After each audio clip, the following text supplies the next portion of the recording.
Добар ден, стартува уште едно ново издание на 0 плюс месеци на телевизија Телма.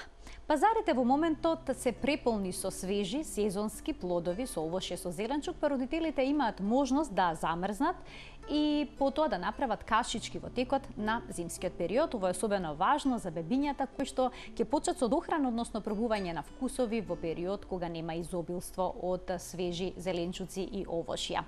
За замрзнатата храна денеска ќе зборуваме со Надица Илиевска, дипломиран нутриционист. Добре ни дојдовте. Добро ве најдов. Долго време се веруваше дека замрзнатата храна ја губи хранливоста, но денеска се покажа дека тоа баш и не е така. Што се добива, а што се губи со замрзнувањето на храната? Веројатно со текот на времето се подобруваат и начините на кои што се смрзнува храната, па така се повеќе од многу лабилните нутритивни состојки кои што ги има храната, всушност со замрзнување се зачувуваат. Замрзнувањето не додава квалитет на храната, меѓутоа спречува многу од квалитетот, нутритивните карактеристики да се изгубат. Всушност, што добиваме? Постојат едни научни истражувања, многу интересни, кои што кажуваат дека свежа храна, замрзната, по одмрзнувањето има подобри нутритивни карактеристики од храна која што дома ја чуваме 48 часа. Так.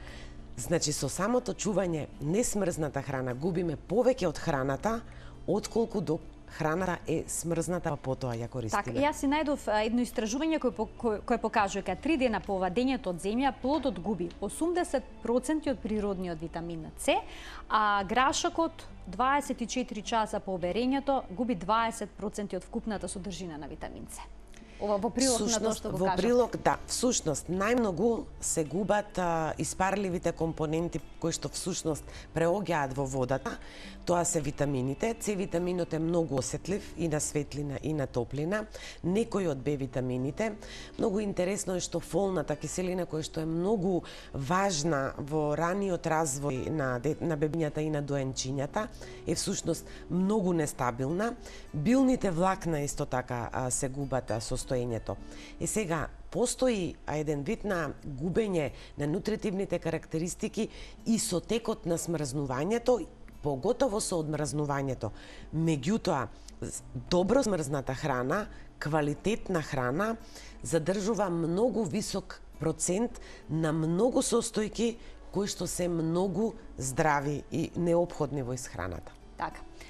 Значи има правила за замрзнување. Ќе стигнеме и до правилата за одмрзнување, но еве, на што треба да се внимава при замрзнувањето на храната? Дали треба да биде свежа? Како треба да се спакува? На каква температура да се чува? Најпрвен би сакала да кажам што всушност е смрзнувањето. Так. Смрзнувањето е начин на конзервирање на храната со кој што не ги уништуваме микроорганизмите, туку е начин со кој што го запираме делувањето на ензимите во храната, на различни биохемиски и хемиски реакции кои што се случуваат. Што значи дека по одмрзнувањето на храната, сите тие реакции продолжуваат. 3 златни правила на смрзнувањето. Мора да се смрзнува високо квалитетна храна. Ова сакам да го напоменам затоа што многу од нас, сите, па и младите мајки, ако купат 1 килограм овошје и не го изедат во текот на ден или два, она што им останува го замрзнуваат. Тоа е погрешна постапка. Се замрзнува намирница која што специјално е купена за замрзнување и се замрзнува веднаш по купувањето. Таа треба да биде многу квалитетна. Треба да внимаваме да нема механички повреди, згмечување, дамки, флеки, засушеност, значи високо квалитетна намирница. Замрзнувањето треба да биде брзо. Всушност, секој замрзнувач кој што го имаме во домашни услови, има една комора каде што ако го прочитаме упатството, пишува дека се што замрзнуваме 24 часа прво треба да отстои таму, па потоа да го прераспределиме на друго место во замрзнувачот. Треба да биде брзо. Потоа, треба да биде добро припремено, да знаеме што треба термички да обработиме, односно да бланшираме, а што можеме да без таква обработка, добро да го исушиме, не знам дали имаме време да објасниме што прави водата всушност во смрзнувањето. И треба да го спакуваме така да има што помалку воздух таму каде што го смрзнуваме. Така, на времето имаше едни специјални апарати за Кои што вакуумирање. вакуумира.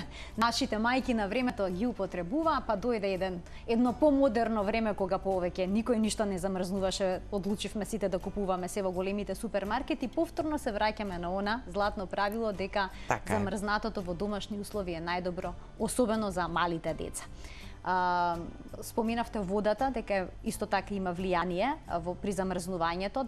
И сега тука би дошле до моментот што може, а што не може да се замрзне. Дали зеленчукот и овошјето кое што содржи голема количина на вода може да се замрзне? Дали може да се замрзне тиквичка, лук, краставица или тие плодови не се препорачуваат да се најдат во замрзнувачот? Всушност, сите намирници кои што имаат висок процент на вода, сите имаат висок процент на вода, и овошјата, и зеленчуците, кај другите месо, теста е по друга ситуација. Меѓутоа имаат голем процент на вода, но таму каде што има над 96% се смета дека се непогодни за замрзнување.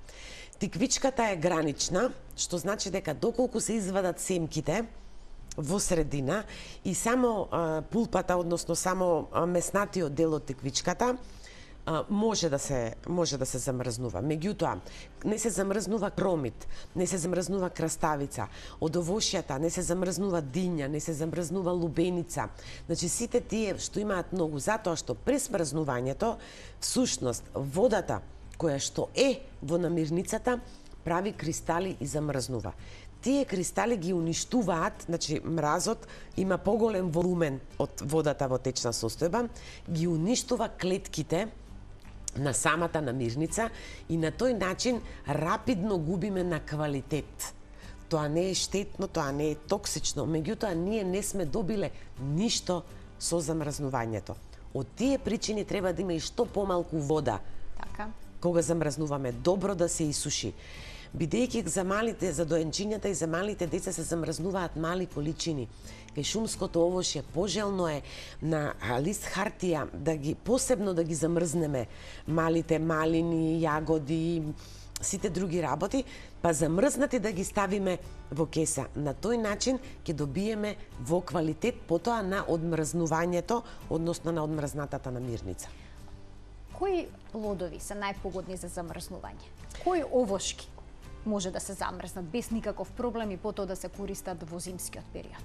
Генерално, правилното замрзнување, правилното чување и правилното користење, речиси можеме да замрзнуваме се.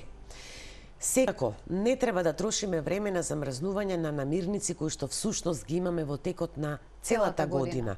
Морковот, цвеклото е непогодно, компирот, тие секако ни се достапни во текот на целата година. Голем дел од коренестиот зеленчук го имаме свеж, дури и целерот, кој што порано го имавме само сезонски, сега го имаме во текот на целата година. Но многу погодни се, поготово за доенчињата и за малите деца кои што почнуваат со пробување на вкусови, се оние сезонски овошја кои што не може да се дадат во првите 8, 9, 10 месеци од нивниот живот, што значи дека шумското овошје, тоа е полно со многу добри нутритиви кои што се неопходни, а не мора да чекаме да дојде следната сезона па да ги дадеме на нашите најмали. Значи шумското овошје, јагодите, малините, капините, сито тоа ситно бобичесто овошје е најпогодно, а од зеленчуците темнозелените зеленчуци. Иако тие првично го губат хлорофилот и С-витаминот, меѓутоа сепак тие многу повеќе пропаѓаат кога стојат или кога ги купуваме во несвежа состојба, отколку кога ги користиме смрзнати. Што е со спанаќот? Често се замрзнува спанаќот. Каде мајките прават најголема грешка? Па може да се каже дека никаде не се прави грешка, затоа што искрено ни самата наука не дава некои цврсти, темелни, значи постои плюс и минус. Најголемата дилема околу спанаќот е за тоа дали треба термички да се обработи, односно да се бланшира пред смрзнување или не треба. Морам да нагласам дека и двата начина се правилни. И едниот и другиот начин имаат свој позитивни и едниот и другиот начин додаваат некои негативни работи. Ако термички го обработиме, ние добиваме губење на оксалната киселина, ги деактивираме ензимите, ги успоруваме, значи сите процеси, меѓутоа го губиме хлорофилот.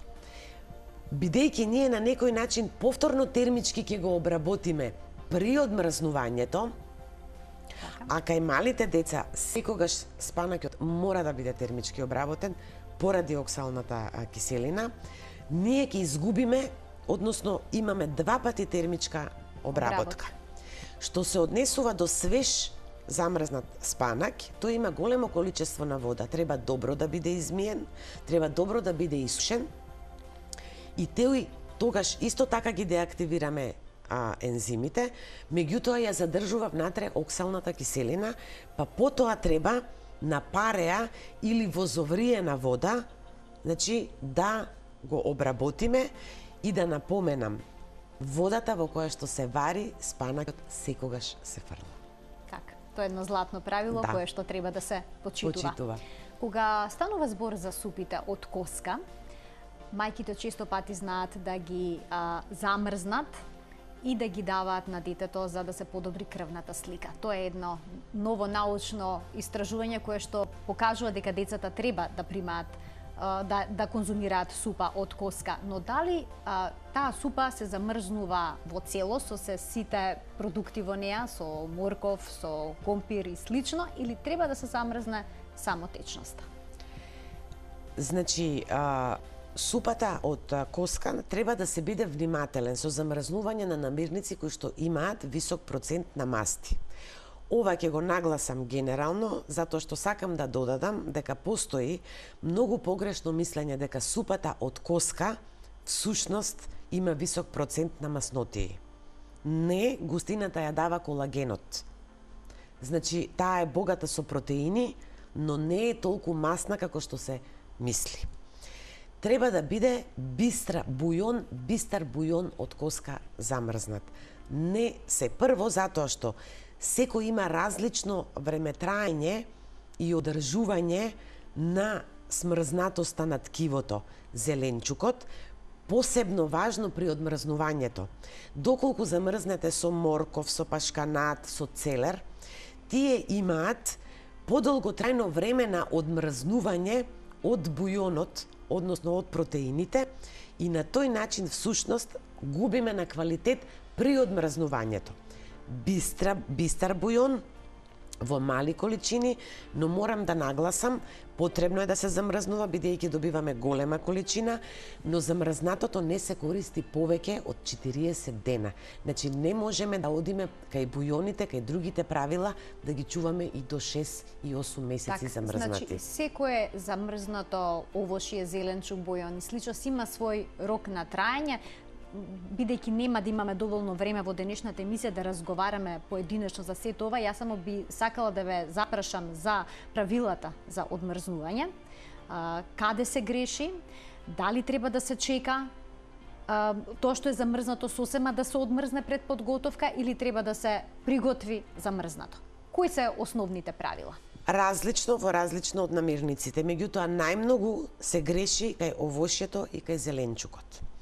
Не се одмрзнува на работна маса во кујна 24 часа, бидејќи напоменав што е замрзнување, продолжуваат да течат биохемиските процеси. Се одмрзнува во фрижидер на температура највисока 8 степени, значи само во фрижидер.